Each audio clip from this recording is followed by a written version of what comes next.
lidando com falsos irmãos, em jornadas, muitas vezes, em perigos de rios, em perigo de salteadores, em perigos entre patrícios, em perigos entre gentios, em perigos na cidade, em perigos no deserto, em perigos no mar, em perigos entre falsos irmãos. 2 capítulo 11, versículo 26, 27 de outubro. Ao longo dos anos em que vivi e trabalhei na antiga União Soviética, tive numerosos encontros com falsos irmãos. Quando digo falsos irmãos, não estou me referindo apenas a incrédulos que fingem ser crentes, mas também a irmãos reais que foram falsos na maneira como se apresentavam. Eles exibiam uma imagem quando, na verdade, tinham segundas intenções por trás da máscara que usavam tão profissionalmente. Como resultado, frequentemente ponderei sobre as palavras de Paulo em 2 Coríntios capítulo 11, versículo 26, quando ele escreveu sobre falsos irmãos. Aprofundemo-nos hoje na frase falsos irmãos, para ver o que ela significa. Em perigos entre falsos irmãos. Pela oitava vez neste capítulo, o apóstolo Paulo usa a palavra perigos, a palavra grega kindumos, que significa extremamente perigoso. Dessa vez, o perigo descrito por ele está relacionado a falsos irmãos. A palavra grega para falsos irmãos é pseudadelphos. A primeira parte dela é pseudo, que transmite a ideia de algo que é falso. Pode ser traduzida como fingido, falso, forjado ou fictício. A segunda parte da palavra adelphos significa simplesmente irmão. Quando compostas, ela descreve irmãos falsos, forjados, fictícios, fingidos. Paulo comenta sobre esses falsos crentes em Gálatas capítulo 2, versículos 4 e 5. E isto por causa dos falsos irmãos, que se entremeteram com o fim de espreitar a nossa liberdade que temos em Cristo Jesus e reduzir-nos à escravidão, aos quais nem ainda por uma hora nos submetemos para que a verdade do Evangelho permanecesse entre vós. Esses falsos irmãos de Jerusalém eram, de fato, irmãos genuínos que tinham motivações enganosas em suas relações com Paulo. Eles apresentavam uma boa impressão, mas na realidade suas intenções eram muito diferentes daquilo que apresentavam. Eles eram falsos porque fingiam estar de acordo com a doutrina de Paulo. Na verdade, eles queriam tomar os convertidos de Paulo e fazê-los voltar ao legalismo. A ênfase de Paulo não está em eles não serem salvos, e sim em eles serem falsos para com ele. É devastador descobrir que alguém em que você confiou estava apresentando uma falsa imagem diante de você para obter alguma vantagem sobre você. Se isso aconteceu a você, anime-se, porque aconteceu também com Jesus. Judas Iscariotes alegava ser um discípulo, mas na realidade tinha segundas intenções. As pessoas que operam com segundas intenções e motivos não declarados são falsas no sentido de fingirem ser algo que não são. Em certo sentido, isso as qualificaria como falsos irmãos. Porém, quero que você perceba também a palavra entremeteram em Gálatas capítulo 2, versículo 4, porque descreve como falsos crentes se comportam. Ela provém da palavra grega pareisago, que é triplamente composta pelas palavras para, eis e ago. A palavra para significa ao lado. Ela denota algo muito próximo, como na palavra parasita. A segunda parte da palavra eis significa para dentro e transmite a ideia de penetração. Por fim, a terceira parte desse composto é a palavra ago, que significa simplesmente eu conduzo. Quando todas essas palavras são combinadas, resultam em pareisago, entremeteram, que transmite a ideia de contrabandear algo disfarçadamente. Literalmente, é um retrato de alguém que está conduzindo algo para dentro, eis da igreja, junto a si mesmo, para. Trata-se da ideia de atividade dissimulada. A primeira parte desse composto, a palavra para, indica que as motivações enganosas desses falsos irmãos são mantidas tão secretamente que eles são capazes de esgueirar-se até o meio da igreja sem serem detectados. Mantendo suas segundas intenções junto a si mesmos, conseguem se infiltrar na liderança da igreja.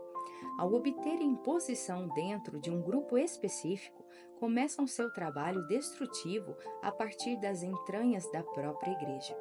Sabemos que Paulo era constantemente abordado por judaizantes que iam espionar a luz dele em Jesus Cristo. Sabe-se também que tanto o governo quanto os líderes religiosos da época treinavam especialmente e disfarçavam agentes para invadir a igreja. Usando táticas semelhantes às utilizadas pela mesma recente KGB soviética, aqueles agentes dos tempos bíblicos eram tão bem camuflados que soavam como crentes. Pareciam crentes e frequentemente eram percebidos como verdadeiros irmãos em Cristo. Porém, na realidade, aqueles indivíduos eram impostores que haviam sido enviados para descobrir a localização das reuniões da igreja. Eles informavam a localização às autoridades. Então, na reunião seguinte da igreja, a polícia prendia as pessoas que se reuniam para adorar. Quem quer que fossem, Paulo disse que aqueles falsos irmãos eram perigosos para ele. Eles criavam uma situação extremamente perigosa e altamente explosiva. Você pode imaginar como essa situação poderia ter levado Paulo a um padrão de medo e suspeita. Ele sabia que os fingidos estavam lá, constantemente tentando ferir secretamente a ele e às pessoas que ele amava. Porém, em vez de suspeitar de todos que encontrava, Paulo confiava no Espírito Santo para lhe dar um claro discernimento para que ele pudesse reconhecer quem era real e quem não era. No exemplo dado em Gálatas capítulo 2, versículos 4 e 5, Paulo foi capaz de reconhecer os motivos enganosos dos falsos irmãos e, portanto, não lhes deu sequer uma hora do seu tempo. Vivendo nesse tipo de circunstâncias estressantes, Paulo tinha escolha. Ele poderia voltar à insegurança ou tomar posse da ajuda do Espírito Santo e avançar em direção ao seu objetivo. Paulo escolheu esta última. Ele se recusou a deixar que aqueles falsos irmãos se tornassem uma pedra de tropeço em sua vida e em seu ministério. Ele não parou de estabelecer novos relacionamentos apenas porque alguns dos indivíduos que conhecesse pudessem vir a ser irmãos fingidos. Em vez disso, confiou no Espírito Santo para ajudá-lo a fazer as escolhas certas. Esse impasse não o impediu de continuar a trabalhar em estreita colaboração com as pessoas, nem o impediu de estabelecer a igreja em diversos locais. Do mesmo modo, você tem de determinar que, independentemente de agradarem ou decepcionarem você, as pessoas não irão impedi-lo de permanecer no caminho da tarefa que Deus lhe deu. Você não permitirá que Satanás o tire da corrida por meio das decepções que tiver com outras pessoas. Se elas se mostrarem falsas ou se você achar que as motivações delas não eram as que elas exibiam, deverá aprender a perdoá-las, abandonar a ofensa e voltar seus olhos para o futuro. Se você se dispuser a escutar o Espírito Santo, ele vai ajudá-lo a desenvolver um melhor senso de discernimento em relação às pessoas que estão tentando se aproximar de você. Afinal, nada há que o Espírito Santo não saiba. Por isso, se você permitir que ele o conduza em seus relacionamentos, descobrirá que seu discernimento em relação às pessoas se tornará cada vez mais preciso à medida que você crescer em sua caminhada com Deus. Se você foi decepcionado e ferido por falsos irmãos no passado, peça hoje ao Senhor que o ajude a parar de pensar nisso.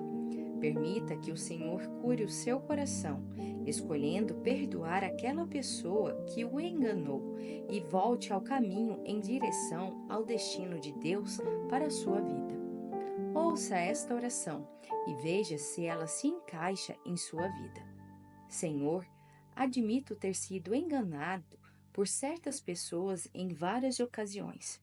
Isso me mostrou que preciso de um melhor senso de discernimento em relação às pessoas que eu permito que se aproximem de mim. Contudo, ao mesmo tempo, não quero me tornar duro ou insensível por causa do que passei. Por isso, hoje escolho abandonar a amargura contra quem me enganou. Tomo a decisão de perdoá-los, libertá-los do mal que me fizeram e de voltar a minha atenção ao meu futuro. Espírito Santo, eu só posso fazer isso com a tua ajuda, por isso estou buscando a tua capacitação. Assim eu oro em nome de Jesus. Para refletir.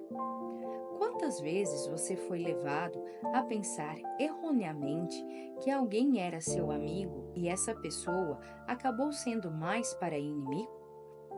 Se essa situação aconteceu a você em repetidas ocasiões, o que isso lhe diz sobre o seu senso de discernimento das pessoas? Você pensa que isso pode indicar que você precisa ir mais devagar e ter mais cuidado em confiar seu coração a alguém? Que passos você pode dar para aprimorar seu senso de discernimento e aprender a ter mais cuidado em confiar seu coração aos outros? Curte, comenta e compartilha. E até o próximo devocional.